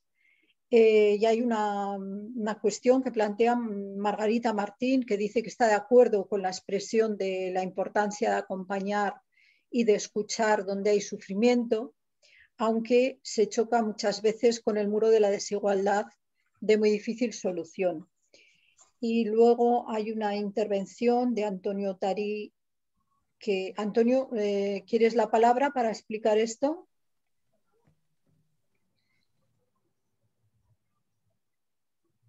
Bueno, no solamente es que los comentarios, bueno, daros las gracias a todos, ¿no? A Iñaki, a Marta, a Rebeca, ¿no? Por las interesantes intervenciones. Creo que muchas personas, menos de las que yo conozco aquí, estamos bastante de acuerdo en lo que se plantea. Me ha parecido muy pertinente la pregunta de Ander, ¿no? Bueno, ¿cómo hacemos, no? Por eso ponía yo la cita de Humpty Dumpty, ¿no? Porque, claro, en el fondo, quiero decir, cuando hablamos de esta cosa de la hegemonía del modelo médico, del poco desarrollo comunitario y tal, uno piensa, bueno, pero esto, ¿cómo se concretiza y cómo se materializa en las instituciones públicas? Se materializa muy claramente. Materializa con que el poder, los jefes, están en los hospitales, de los cuales dependen la selección de personal, la inscripción de recursos, la implantación de modelos. Esos son los poderes. El modelo no es una cosa que vaya por el aire. El modelo es algo que tiene una materialidad concreta, que está subvencionado concretamente, que el dinero circula de una determinada manera, que la selección de esos líderes se hace de un modo determinado. Y para eso es para lo que me parece que tenemos pocas alternativas y pocas estrategias. Desde luego, a mí no se me ocurren. Esto del optimismo es verdad, ¿no? Lo del optimismo de la voluntad frente al pesimismo de la razón, pues estoy de acuerdo. También os he de decir que últimamente el optimismo de la voluntad me da la impresión de que va decayendo entre muchísimos profesionales, ¿no? Podemos ver, por ejemplo, cómo es la situación de la AENA actualmente, cuál es el poder real de interlocución que tenemos a nivel institucional, los distintos profesionales que pertenecemos a las asociaciones progresistas. No sé, me parece que, no sé cómo es en Madrid, yo vivo en Aragón y la verdad es que todo es como bastante pesimista. Y luego, respecto a la cuestión que se hablaba de los servicios de rehabilitación, que además el modelo de Madrid ha sido muy exportado a muchas comunidades autónomas, se ha exportado mucho. Entonces decía, nosotros somos como el modelo de Madrid, que además era mentira, porque el modelo de Madrid en las comunidades autónomas era como el modelo de Madrid en muchas comunidades a lo cutre, ¿no? A lo cutre, pero además no os podéis ni imaginar a lo cutre que puede llegar a ser. Pero es que cuando estamos hablando de que ahora son los fondos buitre los que se han metido, y además yo tengo compañeros que están pasando de estar trabajando en fundaciones y en asociaciones que había como toda una cuestión vocacional y de interés por lo social, ahora de golpe y repente pasan a depender, por ejemplo, de un fondo buitre. Pero quizás en el inicio, cuando nosotros aceptamos tan de buen grado, y cuando digo nosotros decimos los sectores progresistas de la psiquiatría, aceptamos tan de buen grado la concertación de los servicios, aceptamos de tan buen grado que los servicios de rehabilitación estuvieran en servicios sociales, estábamos dando los pasos para estos efectos que vemos años después. Bueno, solamente lo digo porque también me parece que en algunas de las cosas, ¿no? de las situaciones en las que nos encontramos, algo también los sectores progresistas hemos tenido que ver. Y quizás, pues como en todos los problemas de la vida, es bueno saber que uno a veces también es corresponsable de ciertas cosas que pasan, ¿no? Como en tantos problemas de salud mental, en las familias y todo esto. Bueno, solamente eso, gracias. Sí.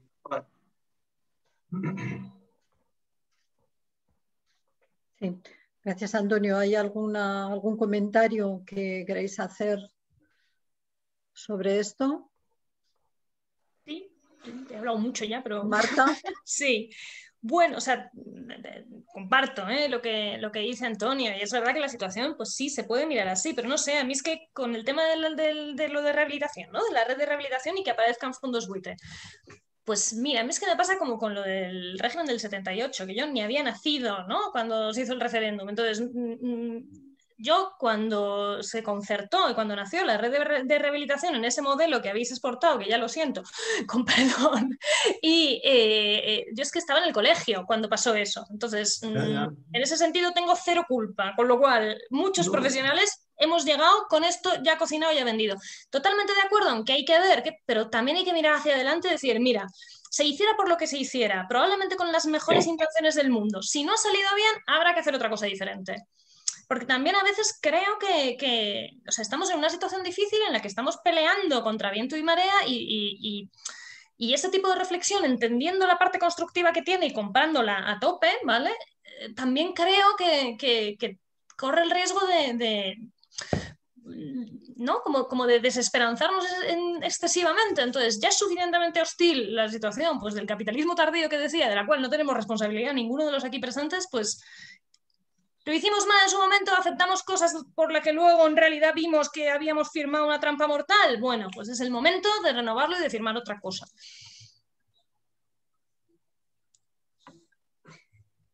Muy bien. Tiene la palabra Marciano.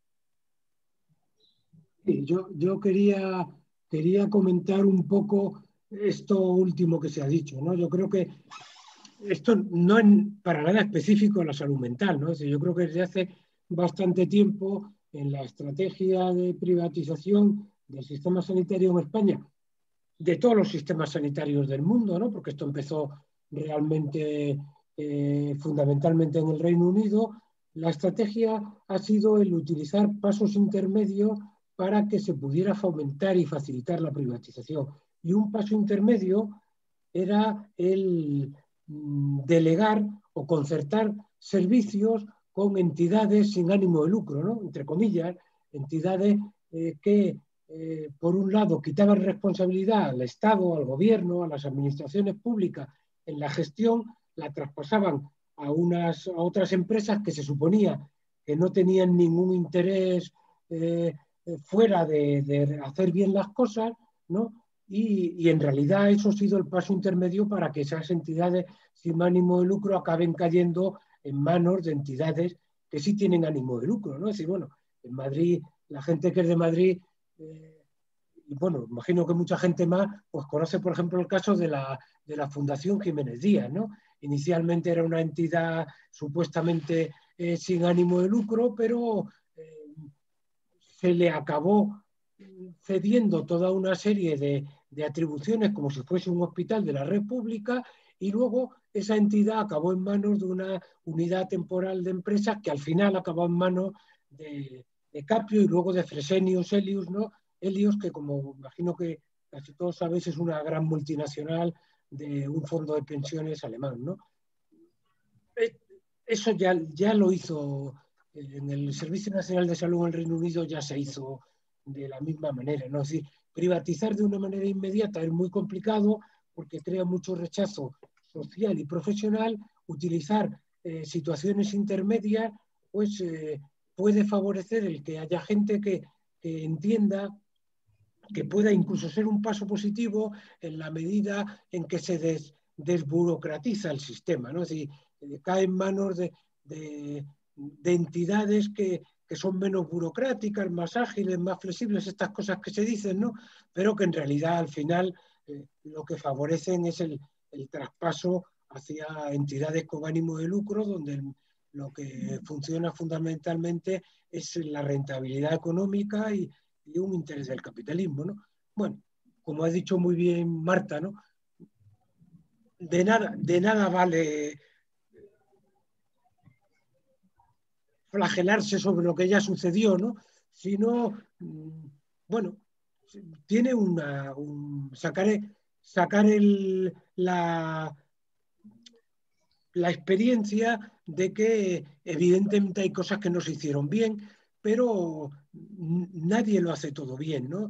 Y además hay que aprender de las experiencias, aunque sean de las malas experiencias. Hay que saber levantarse y volver a avanzar. Y como ella dice, hay mucha gente joven que está en el sistema que nada tuvo que ver con aquellas experiencias y que evidentemente tiene que afrontar la realidad tal y como es y pensar cómo hay que cambiar esa realidad para que en el futuro sea de otra manera, ¿no? Yo creo que los que somos más mayores hemos aprendido mucho y ese aprendizaje, esas enseñanzas hay que utilizarlas en afrontar el futuro. Yo creo que no, el futuro...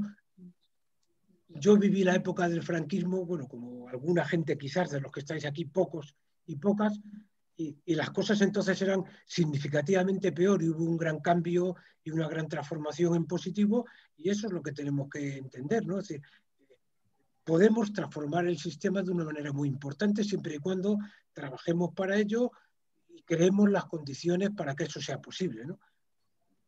Ahí tienen que intervenir la política, la sociedad, los profesionales y las ideas también, ¿no? Es decir, los planteamientos teórico-técnicos que nos permiten afrontar las cosas y darles otro giro, ¿no? Era lo único que quería decir. Perdonad, que os he soltado este rollo. Bueno, gracias, Marciano. Aquí hay alguna intervención que, en concreto de Marta Cardava, que está de acuerdo con lo último que estabais diciendo, que el modelo de integrar lo social era bueno, pero que se ha ido pervirtiendo. Bueno, es un poco insistir en lo mismo. Y ahora tiene la palabra Carmen Ferrer, que quería intervenir. Carmen. Tienes que darle al micro, porque yo te lo quité. Sí, Carmen, el micro y la cámara. ¿Ahora? ¿Ahora sí, se me... ahora se oye, se oye. Vale. Sí, que yo quería intervenir en relación con este debate, no por darnos golpes de pecho por lo hecho mal que vamos a hacer. Quiero decir, yo creo que es por aprender, ¿no? Por aprender y por no repetir. Yo creo que en un momento dado se optó por la concertación con ONGs o entidades de asociaciones familiares, pero luego se ha evolucionado y yo creo que además ahora está completamente instituido que lo primero, las ONGs son ya prácticamente empresas, ¿no? Pero luego, bueno, mi experiencia es que ya cada empresa tiene su charity, su otra pata, que es una fundación que obtiene subvenciones específicas. Estoy hablando de Inditex, estoy hablando de IKEA, contratan gente sin discapacidad y luego contratan a gente con discapacidad con la que consiguen una serie de cuestiones. Quiero decir que hemos pasado ya a otro nivel, ¿no? Y yo creo que el tema tiene interés de saber lo que se hizo mal, porque creo que la vuelta atrás no sería volver a contratar con ONGs. La vuelta atrás sería promover los servicios públicos. Servicios públicos y con un nivel de inspección y de control mayor que el que hay ahora en los servicios públicos y en los servicios concertados, porque son servicios extremadamente sensibles y peligrosos. Es decir, no nos olvidemos del manicomio. El manicomio estaba en el manicomio y está en muchos otros sitios. Y ahora, bueno, está casi todo privatizado. Por ejemplo, en Aragón hay un único centro de día público, los demás son privados, ¿no?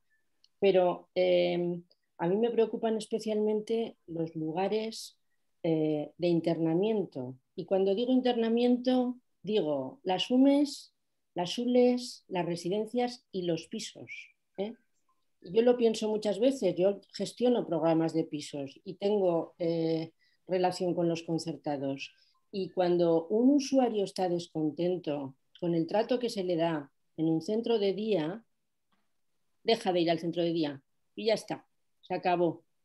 Pero cuando a un usuario se le trata mal en un piso, y eso nadie lo ve, porque son sitios muy invisibles, si protesta o si es echado del piso o si no quiere estar en ese piso, se va debajo del puente, no tiene casa.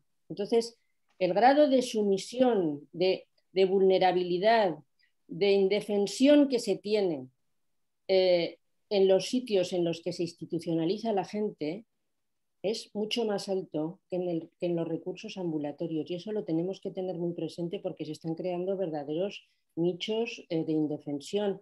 Nosotros estamos asistiendo al traslado descarnado de gente que está en pisos y que empieza a dar un poco más guerra de lo normal y se le manda a un dispositivo de larga estancia a 100 kilómetros de Zaragoza o en Teruel para vertebrar el territorio. Entonces, bueno, yo creo que hay muchas contradicciones, pero yo creo que los que somos mayores y hemos vivido estos procesos tenemos que acordarnos de ellos y traerlos a colación, porque si no estamos condenados a repetirlos. Gracias. Bien, ¿hay algún comentario por vuestra parte? O que hay un comentario, Isabel Montserrat, que dice que está de acuerdo con lo que plantea Carmen, que se está derivando programas a cubrir por ONGs o similares, ¿no? Bien. Bueno, yo sí, no hay palabras de momento que vea.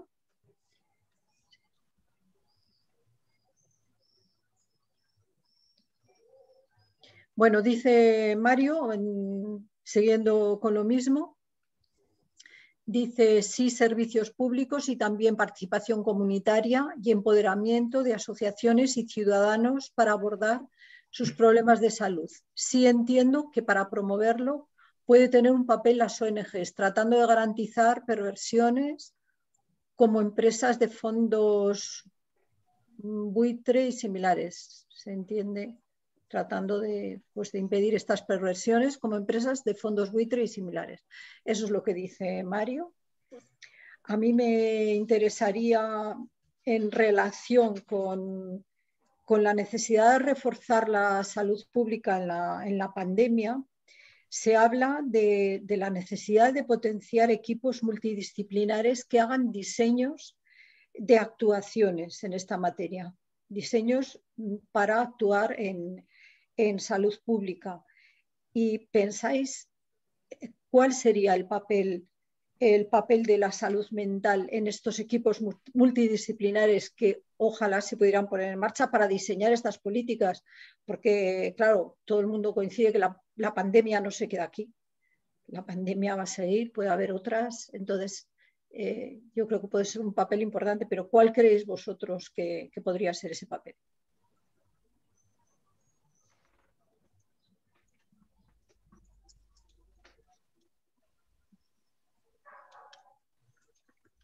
Carmen Manuel pidió la palabra.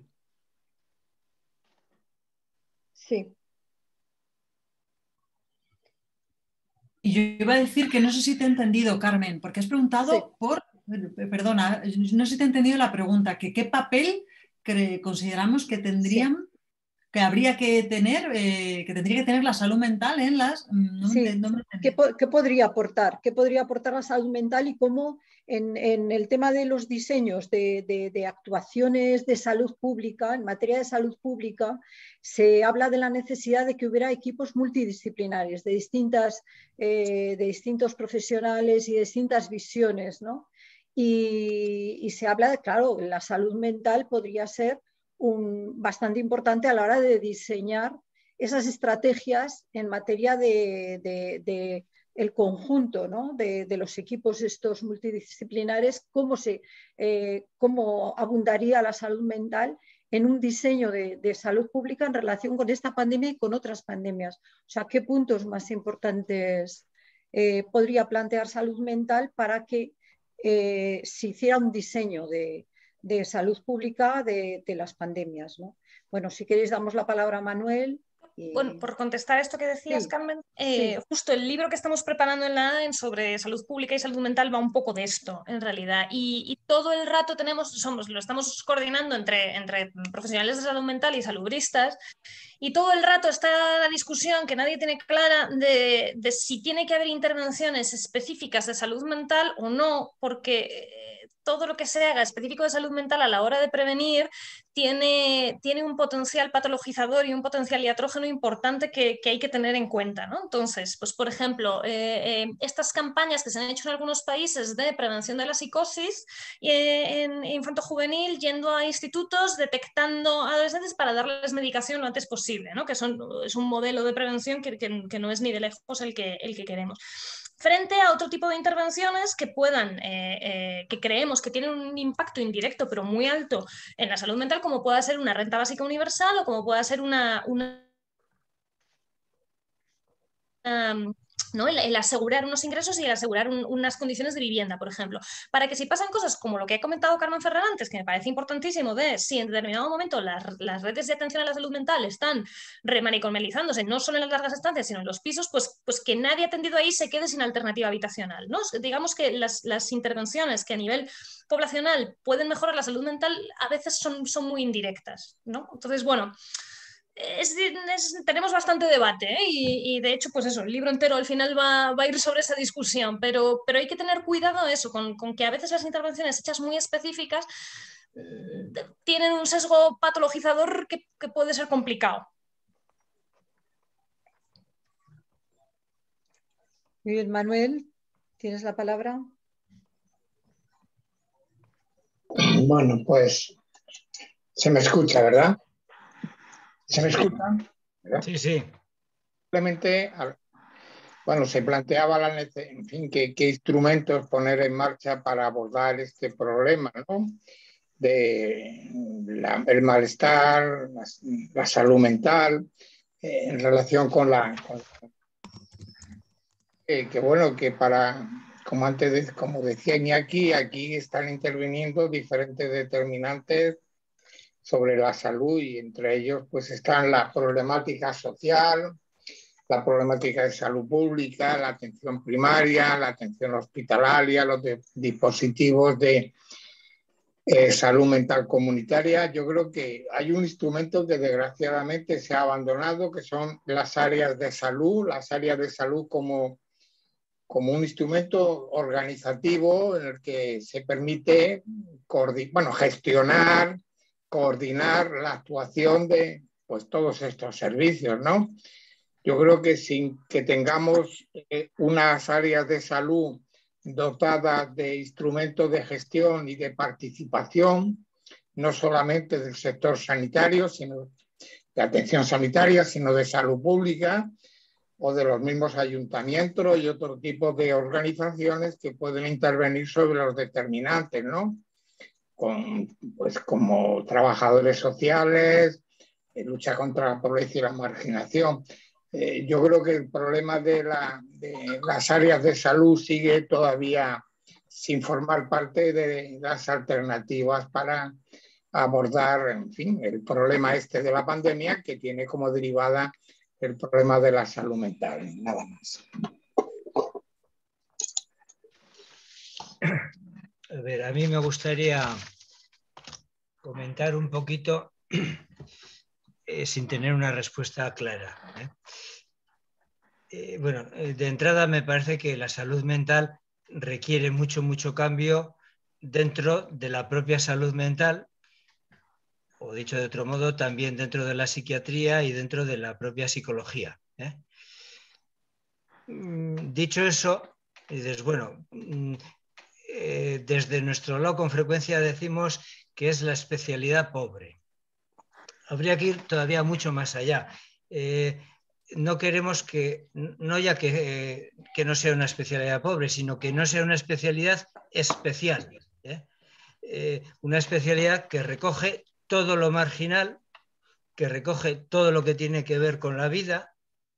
O sea, no es casual eso que ha salido antes de la cuarta ola, va por ahí. El uso mediático da mucho juego enchufándoselo a la psiquiatría o a la salud mental en general. Es una especialidad que parece que llega hasta el infinito. Todo puede entrar en este cajón. Todo lo que nos pueda acontecer en nuestras vidas, alguien lo puede enchufar en el cajón psiquiátrico, en el cajón de la salud mental. Tiene cabida. Claro, igual hay que empezar desde nuestras propias posiciones a depurar bastante. No tiene por qué tener cabida todo lo que acontece en la vida de cualquier ciudadano o ciudadana. Y nos hemos creído, quienes trabajamos en salud mental, nos hemos creído el que somos potenciales resolvedores de lo que pueda ocurrir a cualquier persona. En una catástrofe como esta, en un acontecimiento de la vida cotidiana, da igual. Hay opciones siempre para psiquiatrizar, para medicalizar o para psicologizar lo que le está pasando a esa persona. Luego, algo no estamos haciendo bien.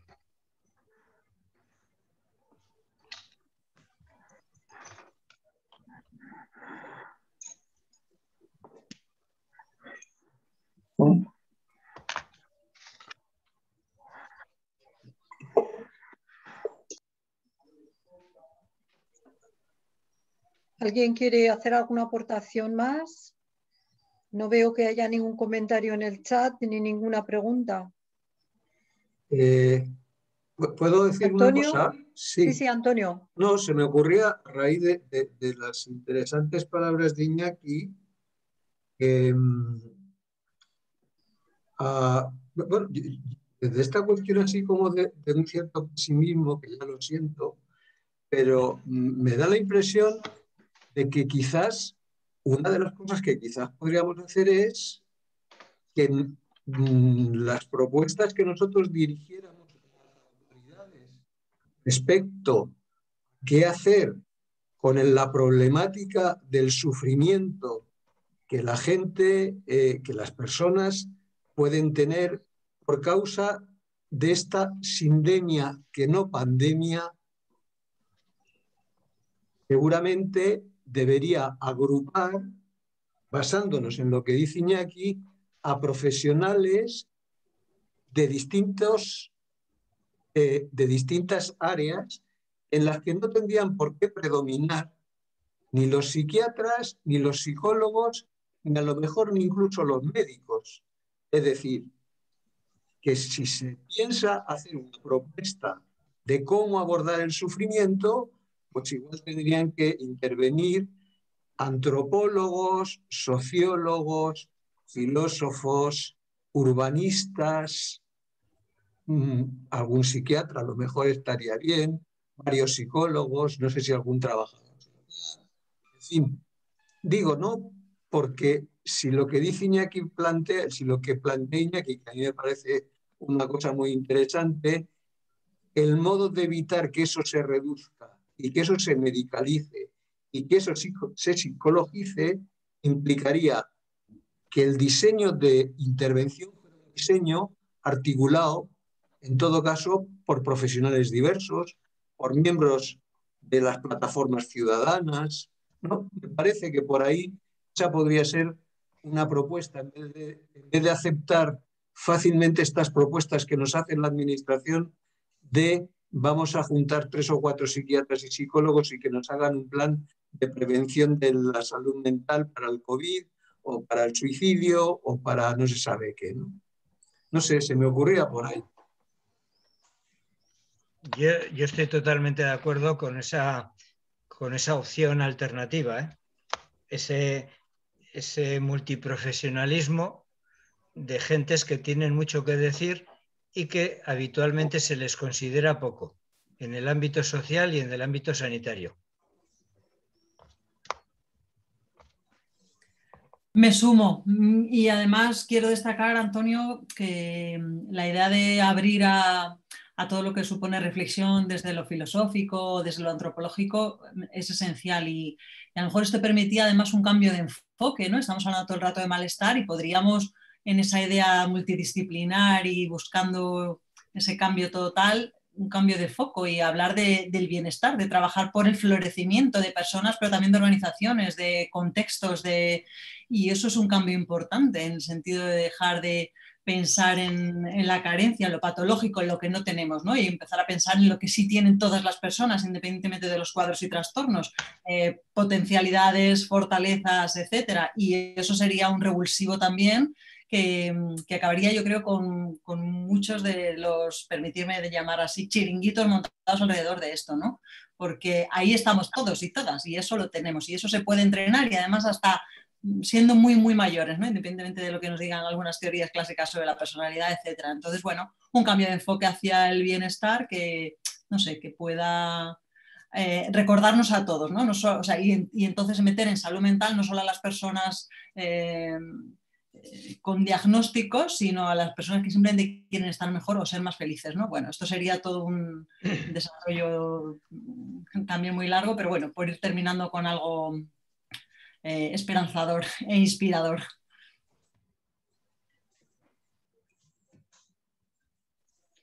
Muy bien, pues yo no veo más palabras ni más comentarios en el chat. Si queréis hacer una última intervención, los ponentes, a modo de resumen, o si es suficiente, pues nos despedimos, ¿vale? Despedimos esto.